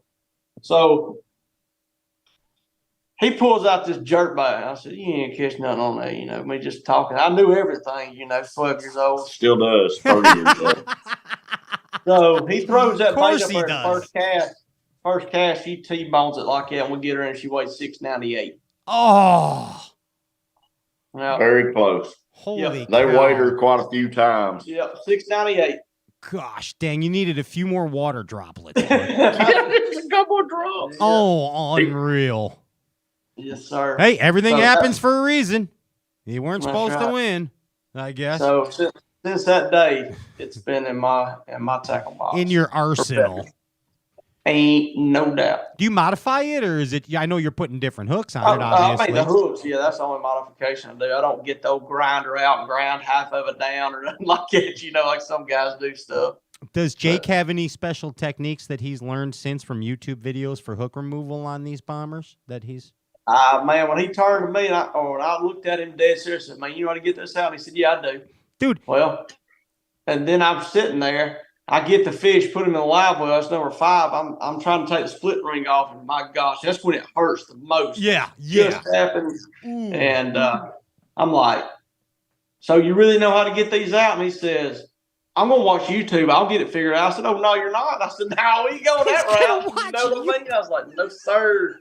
I trust the man of my life now. He was trying to be a good citizen. No, Ain't no, no I doubt. get it. I get But it. I wasn't going down that road, so I just took an ice and melted it on my hand. It was hot, I just got it numb. I took my hoodie out of my back compartment, bit down on it, and had to poke that joker through. That's the way they used to remove bullets back in the old days. Yeah. He was biting tungsten, Senior. That's what he was doing. Yeah. He was biting He down learned on that some back from the tungsten. cowboy days. I don't know. You should have just gave Jake a pair of pliers and let him have at it, like a Dumb and Dumber thing. You know what I mean? You ever see them? Yeah, just go to ripping. Let's go ahead. Get that thing out of there. No, Yeah, but just I go mean, ripping. that's outstanding, though. Okay, back to the baits. I want to get this. We talked about the bomber. Let's talk about that swim jig that you were throwing, that you trimmed the weed guard on a little bit. Yes, sir. So that's a blue glimmer. That's a beast. It's a new bait Dad come out with. It's got a keeper on there. You can actually take a toothpick and run it through it. It's got an eye. We run it right through our hole to keep your bait on there. So it's pretty neat. And the hook, that's why we call it the beast. It's braid resistant. Resistant, yes. Yes. You could hook that sun gun and pull somebody's 2x4 off on a pier. You know what I'm saying? A lot of people that use the Siwash hook from Gamakatsu, they use an eyelet with it. But this is a one-piece hook that we developed 2 years ago, and it's a 28-degree hook, and the hookup ratio is very, very good with that 28 degree. It's the angle of the hook that when you pull it, I mean, it rolls. It rolls the front of it up. So it's a very unique deal. I've got that hook design in 3 of our jigs now. So, but the beast is just like Will was saying, it has a lot of weight down the hook. Russ Lane actually helped me design that keeper. Okay. Yes, sir. That's been 20, 25 years. And we had put it on his jigs we were making for him, and it's just been kind of sitting in the closet since Russ went to another company. So we decided to put that same keeper on this beast, and it's definitely a game changer. The old toothpick keeper reminds me of kind of like a Lee Sisson deal almost. Something like Sisson would do. You know what I mean? Yes, sir. Something sneaky like that. Hey, tell me about our Junior kind of told us about that shaky head as his sneaky with the keeper on that thing, locks it on there. That was part of the victory. What was that? What was the worm you were using on the shaky head, Junior? It's the original shaky worm. Davis. Yeah, green pumpkin. Gotcha. Yeah, it floats up. It floats up. It has no salt in it whatsoever. Okay. What size head were you using? 3/16. 3/16. And that was on the spin pole? No, sir, bait caster. Heck no. I was kidding. I was kidding. I was kidding. Just a little FYI about that jig head. It's got the same angle hook. We found out that 28-degree hook works in a lot of different baits. Interesting. 28 degree. James, you write that down? Sir. The 28 angle.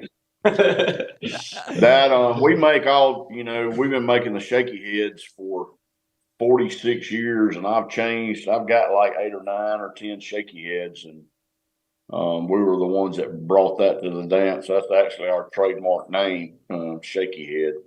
Oh, is that right? So, you guys were the first ones to come up with 46 years ago, yes, sir. No shit, that's awesome. We came up with the worm and the head, but I don't know who he's saying we. I wouldn't even thought then. Yeah. Well, you were a thought. Let's not kid us. I was dodging back then, But really, that's some cool history. So the Davis Bait Company and you, Will Davis Sr., are the originator of the term shaky head. Yes, sir. I like the claim. That's actually our federal registered name. A lot of people use it, but if you see it out there on somebody else's package, they're violating. So just one of those deals, Daggum violators. Oh, violators. You know what I say to violators? Town is back the way you came. That's right. That's what I tell them. That's right. That's what I tell them. Speaking of that, Will said that while he and another angler was up there, the third angler came in below the dam and said, what's some good places to fish up here? He Wow. said, back down in beeswax. Yeah, I'm not going into detail on none of that. that's all right. You had company, though? You had some company? Yes, sir. I'm gonna charge this phone up. But I that just rang a bell, you know, when you were saying Is that. it okay if I flip it this way? Is it okay? Are we upside down? Yeah. Oh, there you Okay. go. There you are. Yeah. Yeah. Okay. We in business Okay. now. We got Oh, all yeah. night. As a Oh, buddy yeah. of mine say, it's a long time to daylight. We be coon hunting, you know. So. But where that technique, where that name actually came from was it's the technique that we developed with that worm floating because you shake it on a flat line. So a crawfish doesn't really move very far. Sometimes when a bass gets after them, they'll scoot across, but for the most part, they don't move a lot, and that's why that technique works really well. Nice. Yeah, the old. Just shaking the worm on slack line, you know. Yeah, that's. I mean, and I like that you throw it on man tackle, the Davis Man boys. tackle. Yeah, I'm a stitchy stick guy.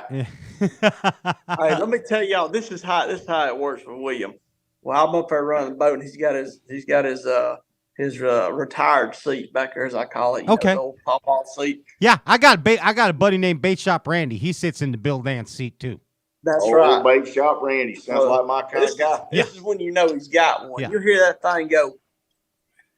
He's like, there he is. He'll flip the bell because he's standing up. You know, that chair squeaking.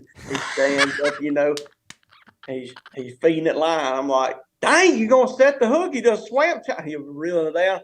He'll set the hook, and when he does, he'll have the line wrapped around his head, his neck, everywhere. And I'm like, oh my gosh. Hey, does he land the fish? That's not good. Absolutely. That's See? not good for him to tell on that. He's rolling me up under a bus. Yep. Yeah. You just wait. Oh, So I was going to tell you about the deal that I told you to remind me about. Since we on that subject, I want to take just a second. yeah, sure.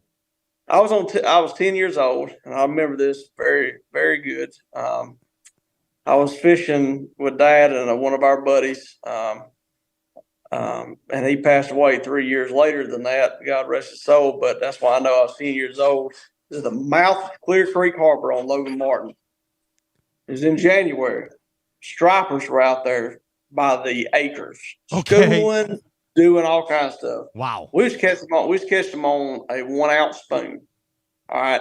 Oh boy. Well, Just casting it. so no, he was. Well, they come up, and I threw and I clipped my daddy's hat with that spoon. Well, he turned and looked at me because I'm standing shoulder to shoulder with him. Yeah. He said, "Son, what did I tell you?" He said, "I'm gonna whoop your, you know what, if you throw up there by me again like that. Don't throw again."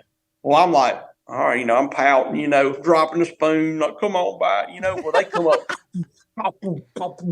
dude, whatever he said, didn't even register. Man, I reared back, and when I threw, I hit him right in the back of the head. Oh. And when I did, it knocked him out as cold as a cucumber. I'm talking about, and my buddy in the back looked at me. I said, "Oh my God!" And I looked around. I thought I killed him. I mean, I was saying, "Help, help!" And I killed my daddy. I killed my daddy.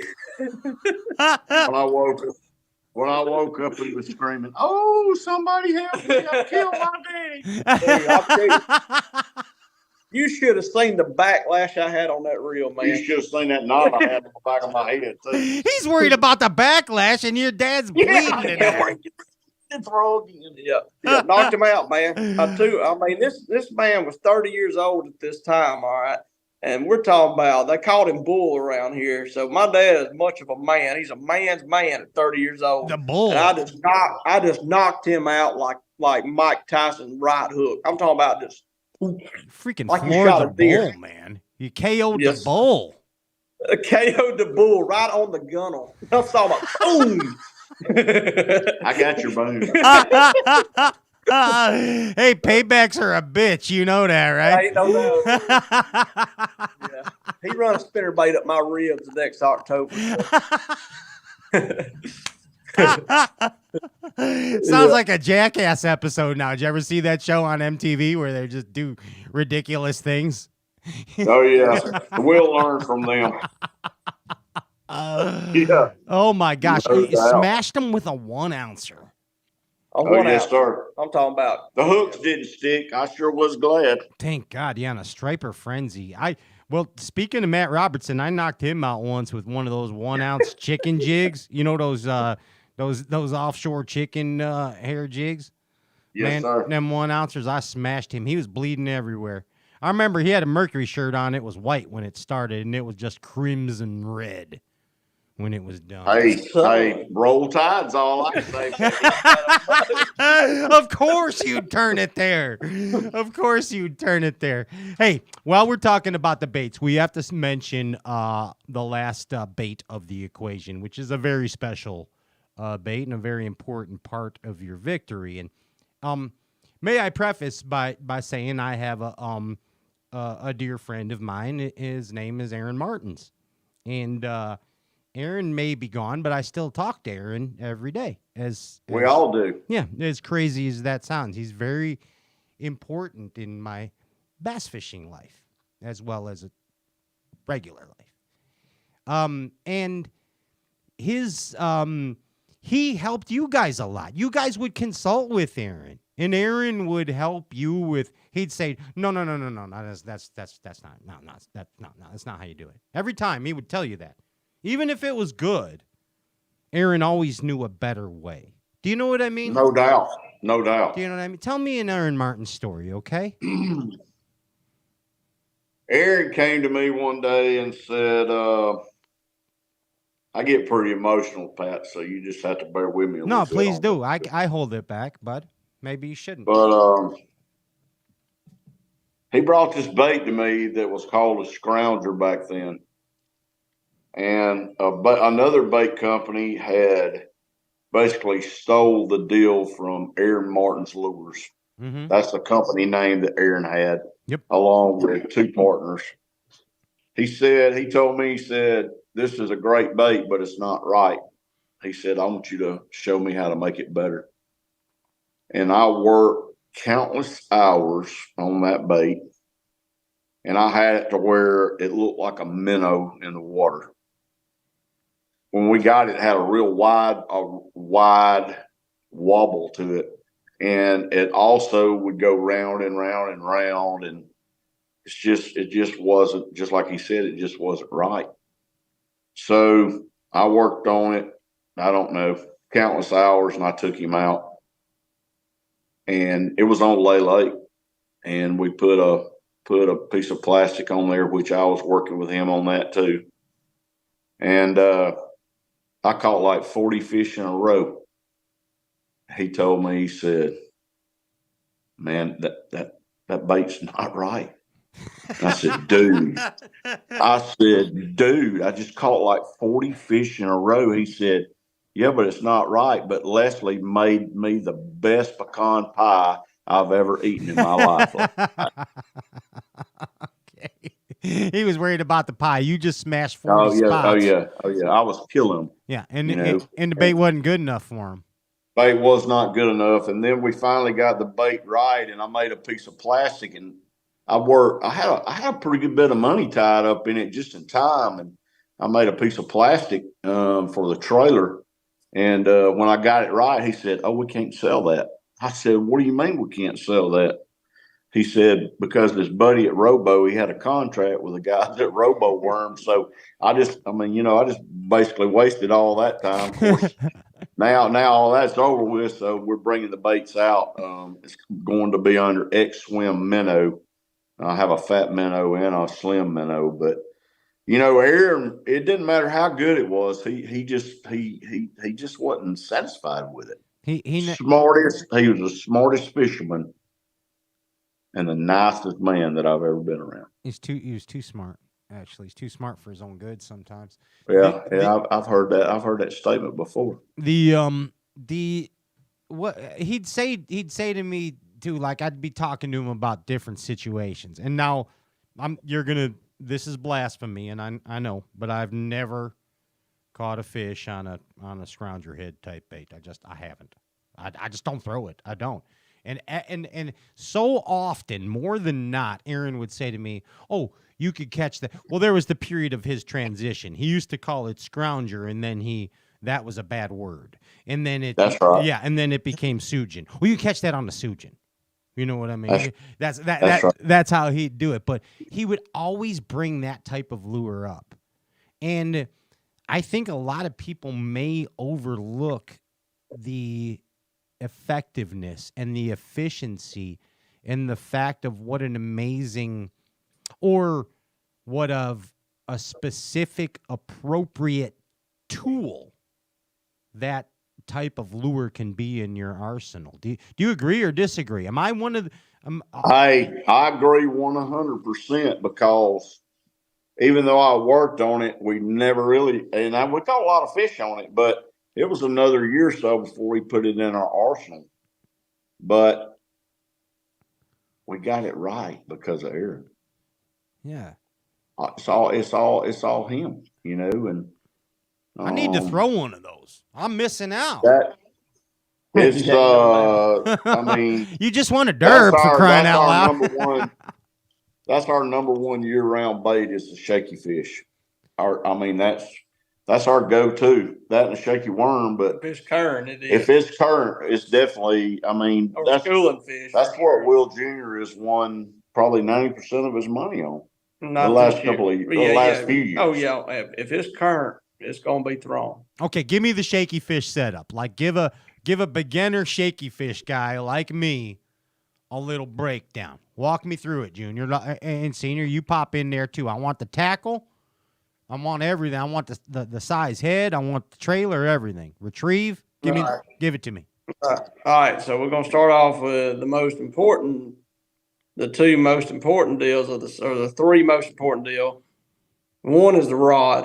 All right. You got to have a rod that's kind of like a chatterbait rod. You want a medium heavy 7.3. I'm with a new rod company called MMA Rods. They're actually from Alabama. Yeah. They're bad dudes. All right. I've not knocked one guide out, not broke one. All right. I'm a fisherman. I set the hook like a little man syndrome. All right. So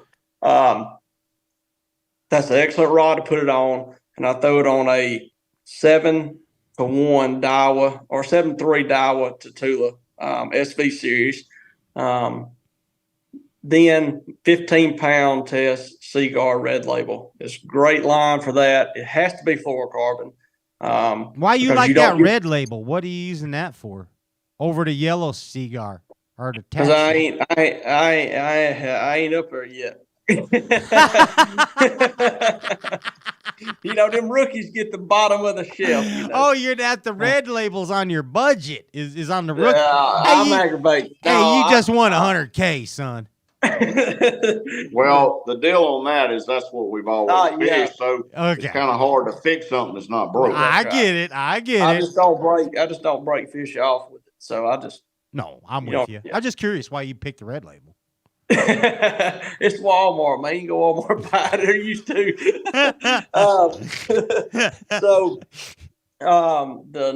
The next deal is the build material, and we can't go in there. It's kind of like Mom's recipe. You know, you can't. I can't give that out to you. Like Sherry's cookies. That's right. Yeah. That's right. Are they good? They must be great. Yeah, I heard. I heard too. Yep. Then it's got to be the way the head design is. It's got the collar on it for that build material to set just right on it. And most importantly, last is the bait that goes on there. You have to have a bait that is, to be efficient, you have to have a bait that's hand poured, that's not got any dents, any curvature that's off, or anything like that. It's got to be a perfectly straight bait. It has to be put on there straight. But you know, that's why that new bait that I had in the Bassmaster videos was that new bait that were coming out. Every one of them is hand poured, which is that X-Swim Fat Minnow and bait fish color. Yeah. Aaron wanted us to make 50 different bills for each size. He did. It's just shallow, deep. He had all that. He did. 50 different bills. Well, you've seen his workshop down there, or the tables down there. He had he had them all lined up like different size bills. It was something. It was something to see. But I told Aaron that I would take a few baits and make it run right with a few baits, and that's, we'll have two sizes of bills, and we have a long bill and a regular bill. And what do they do? What's the difference? It changes the wobble of the bait, the tightness of it, the tightness of it, the size of the bait that goes on these products. It has to be matched up, because if it's not, if I can tell you this, that when it's matched up right, it'll catch every freshwater species known to man and saltwater. We have caught in freshwater, we have caught crappie, we've caught bass, smallmouth, largemouth, spotted bass, red eyes, we've caught white bass, yellow bass. I mean, drum, catfish, everything that swims. Everything that swims will bite it. So, it's a good lure when it's like that. Yeah. So what was the one you were using in the derb, Junior? What was the half ounce? The half ounce with the short bill. A long bill. Long bill. I like the long bill. He likes the short bill. I like the long bill this time of year. It's got like an inch wobble on it, like from side to side. It's 1 inch. So that other one's a half an inch. And the only reason I like it like that, because this time of year they're more aggressive, so they want to see. They're hungry most time this time of year. Pat, I know that you fished like the hollow body swim baits when they first came out. Yeah. You know how they roll. They don't roll way over, but they actually roll back. I just started fishing them. I'm new to that too. Yeah, I just usually throw leases and square bills. Okay, yeah. I hear you. Well, that's kind of what you're looking for, is that rolling action, And yes. We also want that real quiver action. You don't want the real wide wobble. There's a lot of people that's knocked this bait off that missed it totally. All right, I'm going to start throwing them. I'll start. I need to get on this deal. Andy, you throw those. You're all over that deal. I got to get on this. All right. I'm missing the boat. Would you like me to cut you 50 bills for each size? Yes, please. Yes. That way you'll have Aaron's perfection there. Then I can tell you they're all wrong. How's that sound? Oh, yeah, no doubt. No doubt. That's funny. Hey, you know what is not all wrong? The fact that your son just became a Bassmaster Elite Series champion, his first year, his 5th event as a Bass Elite angler. That's wild. That's wild. It is wild. Yeah. But, let's back up a little bit to his very first Elite Series tournament. We were trying to get it. We didn't know how to watch bass live and all that. We learn now, but I finally get it to pull up. Pat. And I told his mom, I said, "You're not going to believe this. Do you know who's leading this Bassmasters on Lake Okeechobee? Will Davis Jr. Very first one. And I'm going, oh, my God. They didn't even have a camera nowhere around him. They actually did Zoom. Did they do Zoom? Yeah, it was a pretty special moment. There I am, first day, shaking like a leaf, pull up on my first spot, catch 17 pounds on a freaking prop bait. That's awesome. In 30 minutes, and then you got Zona and Mr. Tommy calling you. And so that was pretty cool. Yeah. And what did you end up at, like 14th or 17th on that derb or something, wasn't it? 14th. 14th, yeah. I'm kind of Rain Man-y in my memory. I got it up there, but it just has to. That's right. I just got yeah. And the second one at Seminole, at the end of the day, he's leading it. So I'm thinking, dang, there ain't nothing to all this. Whatever. Then reality set in. Oh yeah. Yeah, you got smacked a little, I think, after. Yeah. Of them. I knew that Seminole wasn't going to be the deal. I called them out of a pond type deal situation, and they wasn't reloading. But the last day, I should have had a nice bag. I lost an 8 and a 5 at the boat. and I seen the 8-pounder, freaking eyeballs big as dollar quarters or dollar bill coins. And I know Wasn't meant to be. It still got him shook up. It just- Oh, He don't I'm know sure. the difference between a dollar coin and a dollar bill. You know, it just it's like you said earlier. If it ain't meant to be, it is not meant to be. You cannot make it happen. Hey, You cannot but make it happen. well, it happened for a reason. Just like Mr. McKinnis says, right? Happened Yes, for sir. a How about reason. for a reason? Yeah. Yes, Yes. sir. Hey, Bass Galaxy, give it up for the entire Davis family and the achievement that you all accomplished together. Pretty cool. Thank you, Pat. Thank you. Pretty cool. I had a good time with you boys tonight. I hope you had fun too. I Absolutely. did too. Yeah. It might be a long time before we get back on here, but I'll never forget last time I seen you. Our first time I ever met you in person was at the Classic, and you said, "Go ahead and win you another one when you be on my show." I said, I thought in my head, been a long time for that. It didn't take long, did it? I remember saying that. He said, "Man, I had a good time. I'll come back." I said, "Just win a derb. That's all you got to do. Win a derby. Come on a Straight Cast show." Oh, like it ain't nothing. Yeah, it ain't nothing. And Ain't exactly, nothing to this. just like your dad said, 1 derby, 2 derby, 3 derby, 4 derby, a little sketchy, but then the 5th derby, you win it. Whatever, bud. There it is. Well, I appreciate you taking the time to have us on. Dude, Yeah, you'll have to come hang out with us. Oh, you're taking me bassing. You better believe it. I want to see you Hey, I'm wrap in. line around you on that spin pole hook. Just look out when you hear the chair squeaking. Oh, I can imagine. I can imagine. Hey, guys, thank you so much for Thank you, coming Pat. on Thank the you. show and appreciate the support. And again, congratulations. We're super proud of all of you guys, of the whole family. Thank you, Pat. Thank you, sir. Once again, give it up for the Davis family. Right there. Thanks, boys. We'll see him Thanks, around sir. there on the path. Champion. Sabine River next.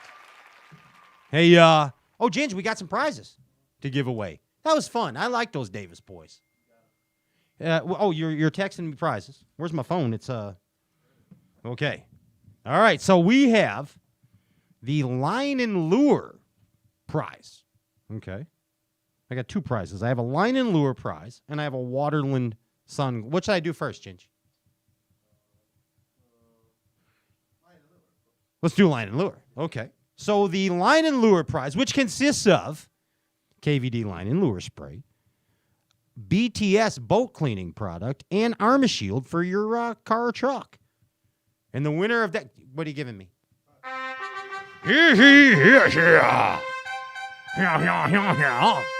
That was like Cartman. The winner of the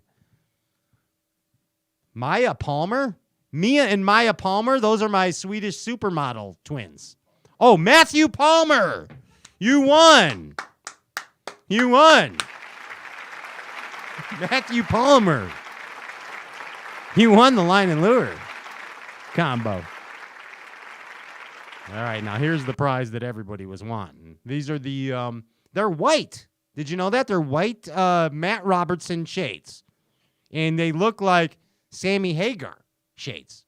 But they help you catch bedding fish, and they're by the amazing people at Waterland.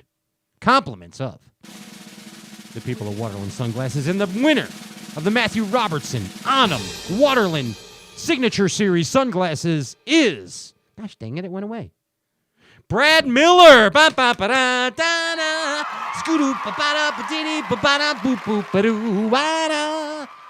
Prizes. Magic happens here on Straight Cast, the glorified version of a Bass and Talk show. Ginge, you know what next week is? It's Max Scent Week on the Straight Cast channel. That was supposed to be like a Discovery Channel voice. Yeah. Ginge, you know what the fun part about bass fishing is? Do you know? Everything about bass fishing is fun. And do you know who makes bass fishing more fun for the Bass Galaxy? And especially, I must say, for us here at Straight Cast is the fine advertisers on this show. I got to tell you, Rastaman, where did you go? Oh my gosh. Can you hum? I had a groove going. Ginge, can you hum in a 3-beat? Accent on the third, okay?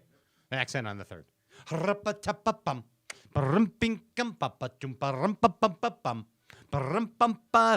Omnia Fishing.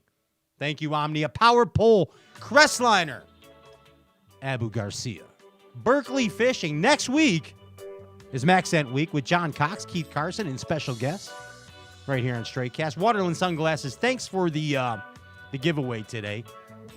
Bob's Machine Shop, jacking us TF up. Impulse Lithium, keeping us going all gosh darn day long. CalSag Bass Anglers. Hey, congratulations to Sanders. Big bag of Lake Michigan. Smalley's almost 15 pounds for 3 fish. Half a Spot Official, thank you. Sign up for Half a Spot. Alpha Angler, if you don't own a rebound, a hitter, or a Zilla, you're messing up. Ichikawa Poisonous Fish Hooks. Japanese technology. Sims Fishing, thanks for making us look good. And Tin Cup Mountain Whiskey. Luke Foley and the rest. Yeah, KVD Line and Lure, thank you very much for your giveaway this evening. I'm Pat Renwick. On behalf of myself, Andrew Ellenberger, and the entire Stray Cast staff, we bid you peace, and peace we bid you. See you next week, right here on Stray Cast, the glorified version of a Bass in Talk show.